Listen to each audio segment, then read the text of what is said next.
Bonjour à tous. Donc le but de cette vidéo est de présenter simplement comment l'histoire de la vie permet-elle de raconter l'histoire de la Terre. Donc on a déjà vu qu'on était capable de raconter l'histoire de la vie à partir des fossiles. Et maintenant on va voir comment ces fossiles permettent dans une plus grande mesure de raconter l'histoire de la Terre. Donc généralement quand on pense histoire de la vie, on a plutôt tendance à penser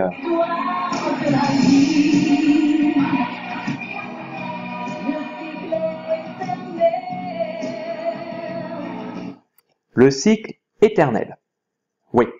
Alors, l'éternité, c'est quelque chose de très très relatif, surtout quand on prend l'exemple de la majorité des dinosaures. Pour le Triceratops et la majorité de ses confrères, il y a 65 millions d'années, le cycle éternel s'est arrêté. Il n'y avait pas que.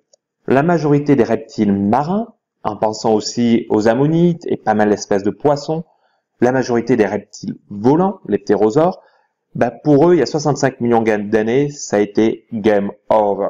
La plupart des organismes ont disparu. C'est ce qu'on appelle une crise majeure de la biodiversité.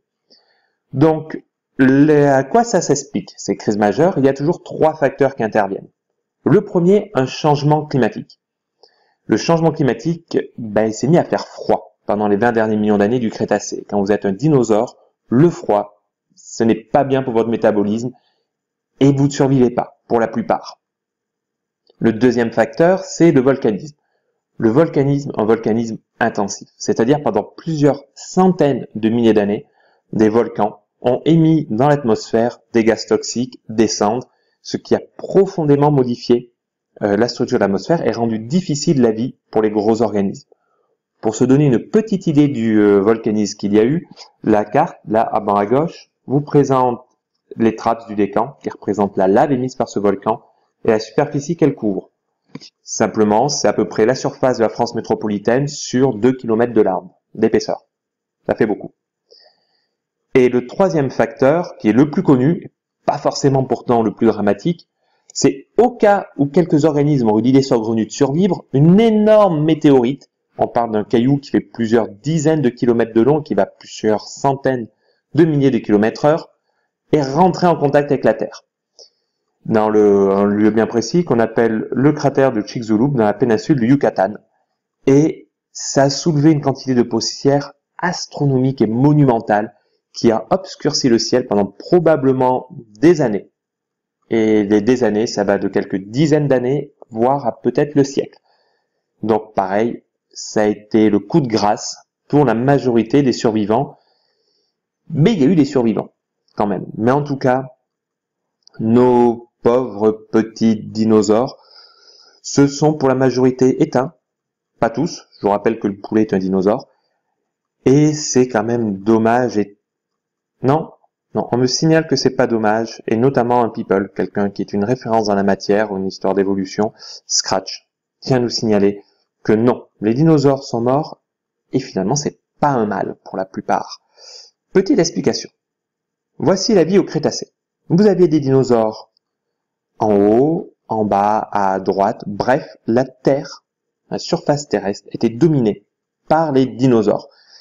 Les autres organismes étaient cantonnés à des rôles plus mineurs, en admettant qu'il existe des rôles mineurs.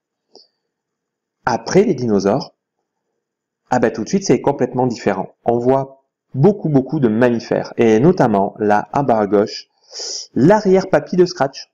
Donc c'est pour ça que ça l'intéresse que les dinosaures soient morts, mais pas que ça comme cousin.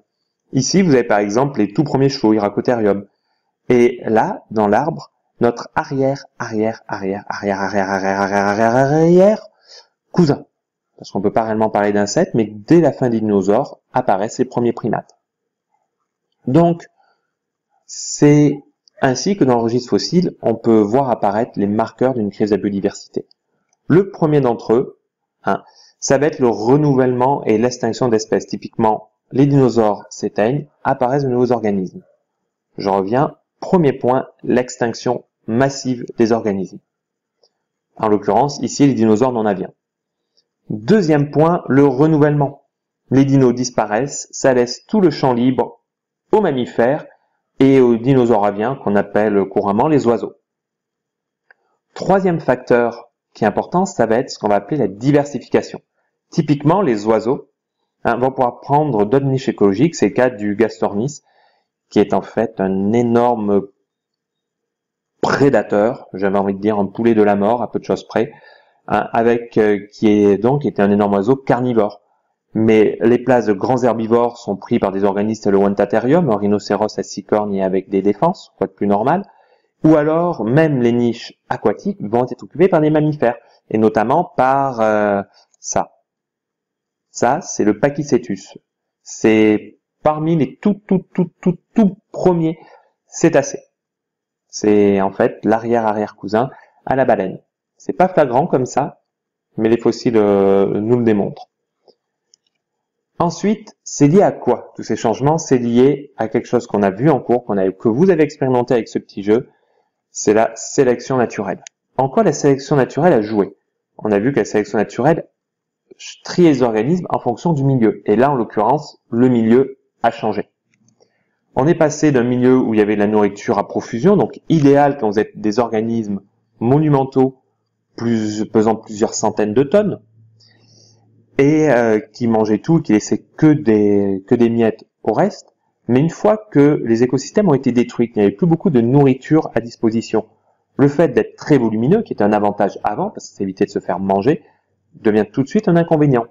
Et là, les gros organismes ont disparu, laissant la place aux organismes qui étaient plus petits dans l'environnement, typiquement des mammifères, qui à l'époque étaient relativement petits, pas tous, et les oiseaux sont stricts. Et ça, c'est lié au fait que tout ce qui faisait plus de 20 kg n'avait plus assez de nourriture pour survivre dans l'écosystème. Et donc, quand vous nourrissez de 3 noisettes, c'est beaucoup plus facile de survivre que quand vous avez besoin de 20 tonnes de salade par jour. La sélection naturelle a ici choisi les organismes les moins consommateurs d'énergie.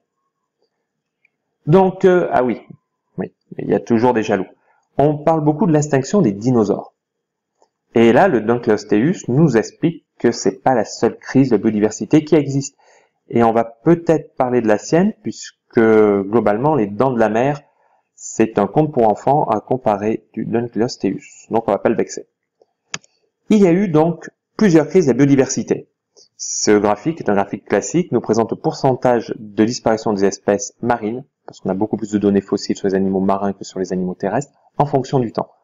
Et on se rend bien compte que la crise Crétacée est une petite, entre guillemets, crise de la biodiversité, comparée notamment à la crise Permo-Trias, d'il y a 250 millions d'années, ou même celle qui a vu la disparition des placodermes, auxquelles appartiennent le Dunkleosteus, il y a 365 millions d'années.